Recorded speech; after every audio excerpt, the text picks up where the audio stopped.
Thanks for joining us on Arc Salt Lake. I'm Brian Schnee. Wednesday, October 16th. Kind of a heavy start to our show tonight.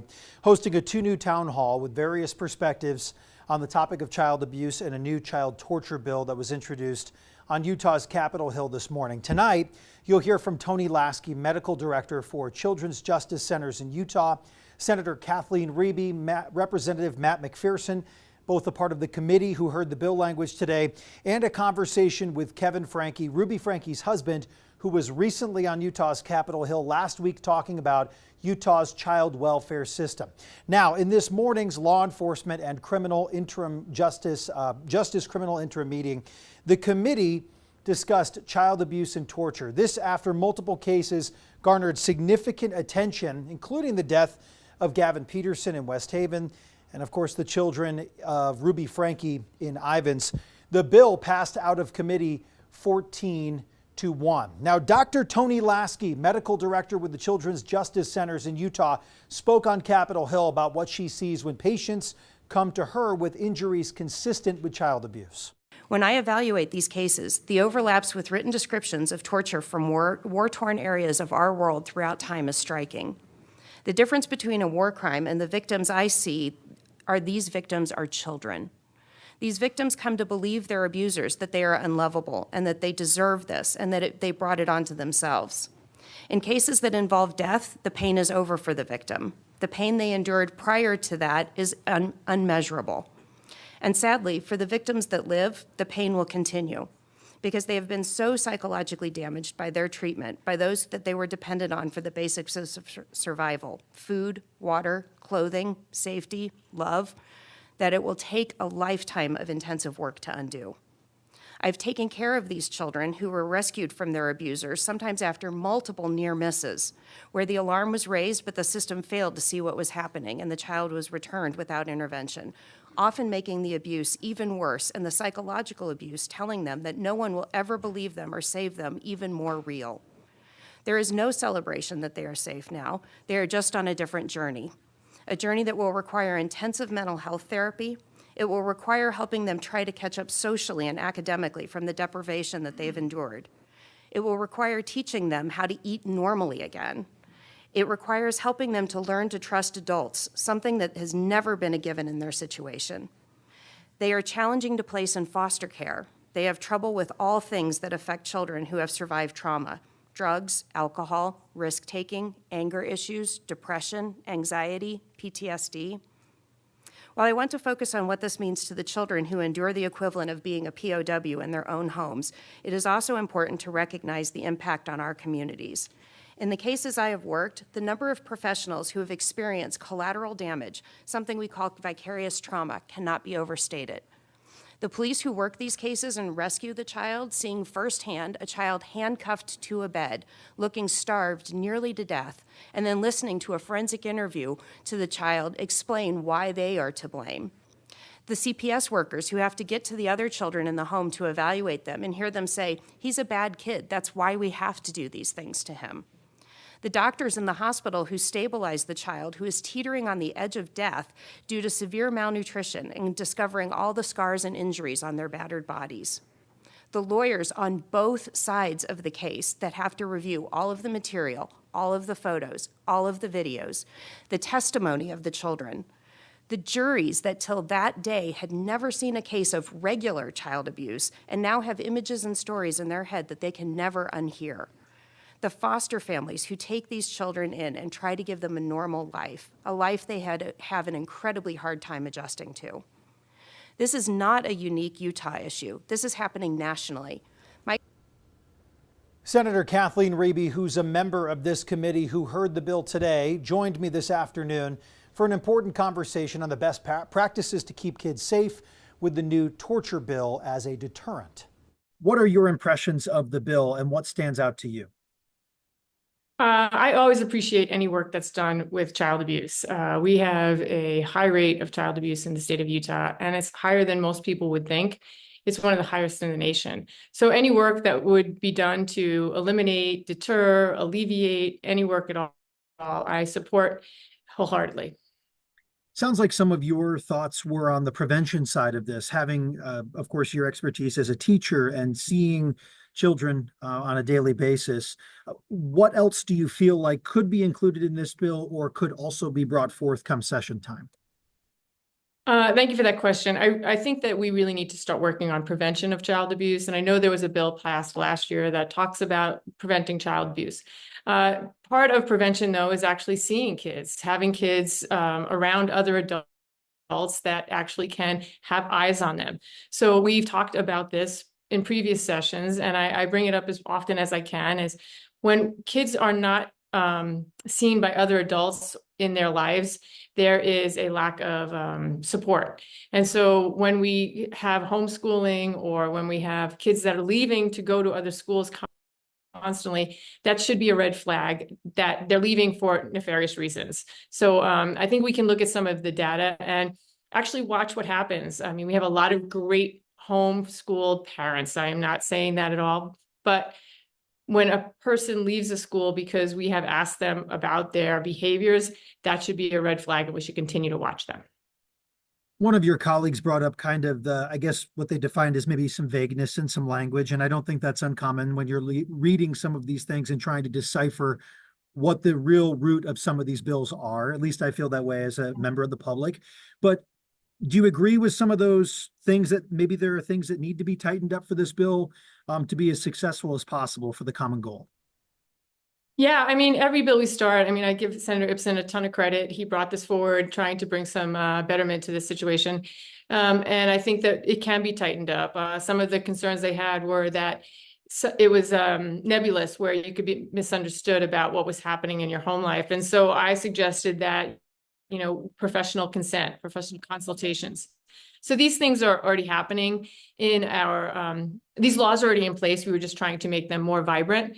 And so when we look to make this law better, we should probably try to include what is child abuse and what is not child abuse, because we would not want to capture any families that were just caught in a misunderstanding or had kids with special needs. I know that sometimes kids with special needs can be violent and they need other things. So making sure that we eliminated any confusion so that parents who are not acting in a nefarious way would not be caught up in this bill. I also spoke with State Representative Matt McPherson about the torture bill in the legislature. McPherson was the only member of the committee to vote against the bill, but as he told me, it's not because he doesn't like the concept of the bill, it's the language and some things that he'd like to see adjusted before moving forward. I think the bill is a good idea. I think it's important to note that everything, and this was brought up in committee too, everything in that bill is already against the law. It's already illegal. It's already being prosecuted. But the standards as far as how we're charging these and what we can see as far as penalties are pretty low. Even at the worst case, we could still see a minimum sentencing as low as 0 days in jail. And so I think there is a real desire and a real reason to have these enhancement measures put in place so that we can actually have, especially when it comes to children and torture, that there's a way to keep the abuser and the victim separated for a period of time. If I remember correct, were you the lone individual to vote technically against this bill? And I think that was for a reason, so you can get it through another hearing. Is that correct? Yes, that's right. So there was a number of issues with the bill, primarily had to do with, they added, as far as language wise, they took out torture as a definition being a physical abuse, and they wanted to add mental and psychological injury and abuse to that, which I think is appropriate, but it comes down to the definition. And their current definition of psychological abuse was kind of vague. It didn't have very specific meaning. It had some examples, but then it kind of had a catch-all at the end, kind of collecting anything that could qualify as harming a child psychologically or their well-being. And that catch-all was kind of the concern was, at what point do we consider, I brought up the example of, you have a kid that you have grounded for a month because of some behavioral problems. And they don't get to go out and do the things that the other kids get to do. Maybe they're being forced to do chores and other things. Some people might think, are you somehow mentally abusing or psychologically abusing that child? Some people could have different methods of parenting that might be more corporeal in fashion. And we have to decide, yes, at what point are we creating the laws where they stand when it comes to physical abuse, mental abuse, psychological abuse. But when we don't have a definition and we're elevating this to a first-degree felony with a minimum 10-year penalty, those two hand in hand. I didn't like the possibility that there could be some vagueness in that. So I have spoken with the AG's office about clarifying that language. But yeah, we needed a procedural. We couldn't have a unanimous yes vote, otherwise it would skip committee coming back. And so I did, because I had the primary concerns. I voted no to make sure that we at least had a no vote to trigger that requirement. Earlier this week, during a hearing on DCFS response to child abuse, Brian Malahy caught up with Gavin Franke, whose children were found malnourished and emaciated while under the care of Kevin's wife, Ruby, and Jody Hildebrandt. He spoke about what needs to be done to protect Utah kids. So much of this discussion is going on behind closed doors, and I think that needs to stop. Is that the major issue here, the major problem? I don't think it's the major issue, but I do think it is a major issue. I think there needs to be transparency in dissecting the entire child welfare system. Second, I think a major issue that we don't talk a lot about, but I think we need to, is how much power the judges in the juvenile court have over this entire process. They literally are the drivers and the decision makers for the go or no go in most of these cases. And that really needs to be examined closer, I think. Because? Well, because do they really know what's going on? They're 3 steps removed from the child, as opposed to individuals like teachers, neighbors, friends, ecclesiastical leaders, who are only 1 step removed from the child. And those individuals know best when something is wrong. So more transparency, better judicial oversight and review. What else? I would encourage the legislature to speak with the individuals who were boots on the ground in this. Not the director, not the administrators. Speak with the caseworkers. A lot more on our website, KUTV.com, about all of which was discussed. Coming up on Arc Salt Lake, remarkable video from the sky showing a pursuit on a Utah freeway and what happened at the end.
Welcome back. Remarkable video showing officers on the ground and the aerial perspective of a pursuit of a vehicle that left the scene of a domestic violence incident in Nevada. This is from the Utah Department of Public Safety Aero Bureau. Back on September 25th, here's what went down. Luis, he just made this corner right here. He's coming at us now. He's at 11 o'clock low, all by himself. I see him, yeah. Okay. Still moving. Eastbound at 7. Just lost the tire. All right, vehicle just lost the tire. Center of the freeway. All units 1014, the male just advised he does have a 1088. Use caution, he does have a 1088. Oh yeah, At this point in the he's scene. sparking up good. Yeah, it's sparking now. He's got a fire. Nice. That's it. Come in. Okay, windows are tinted. They're up.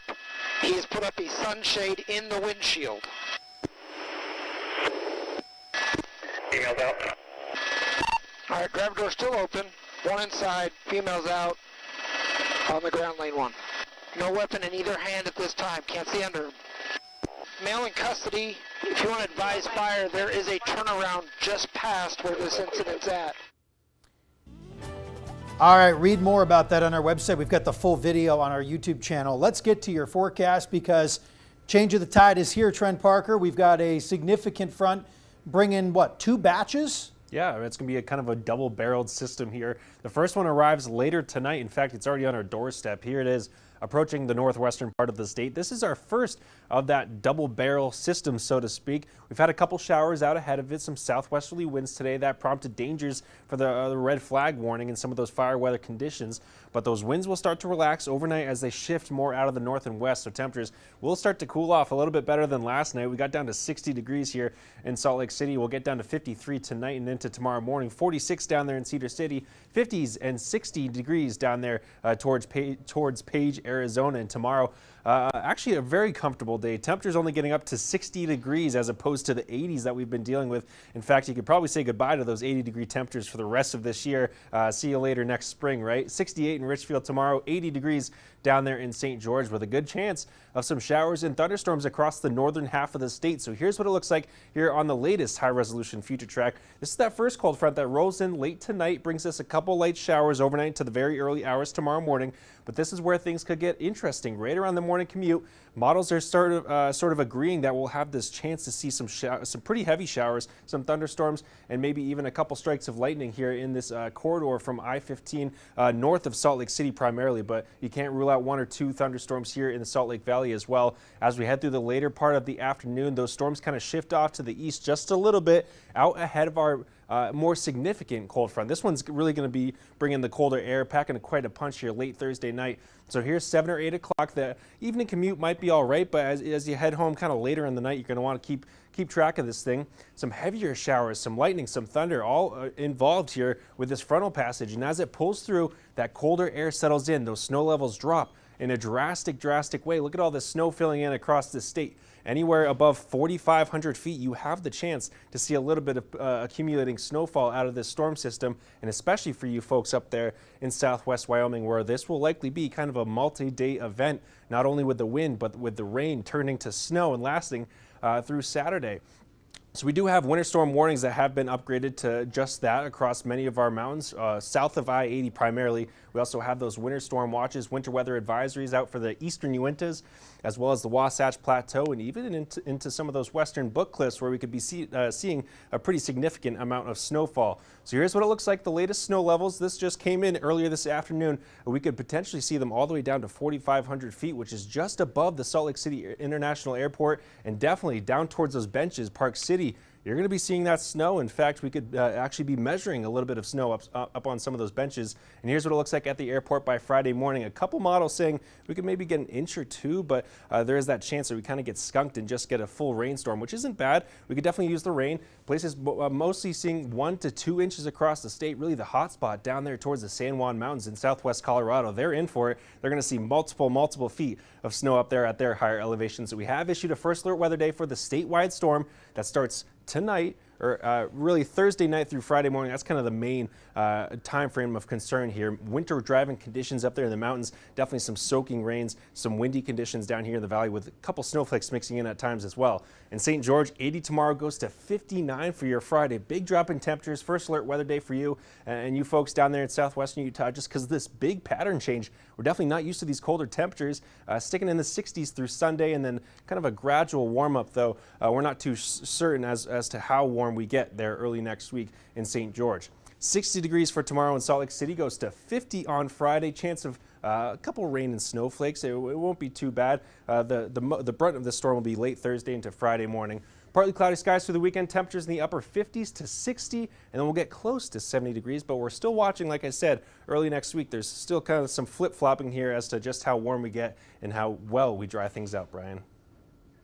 All right, Trent. We'll be keeping an eye on this with the 2 News weather team, of course, over the next couple of days.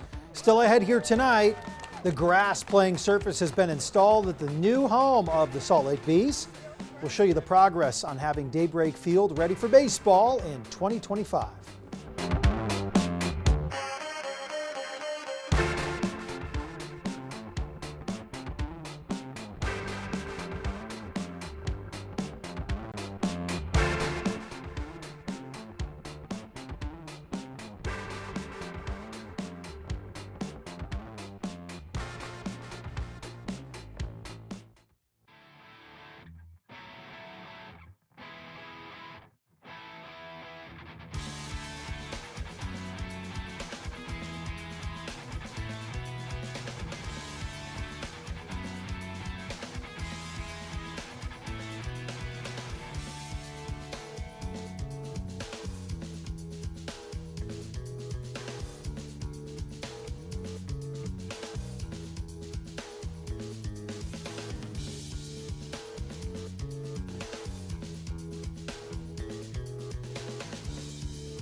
Welcome back. Getting another look at the construction at the Salt Lake Bees new stadium, Trent. Yeah, this is pretty cool. Crews celebrated the milestone, installing the final pieces of grass on the playing surface there. Yeah, and when finished, the stadium will seat 7,500 fans. It will be accessible by tracks along Mountain View Corridor under a planned UTA red line.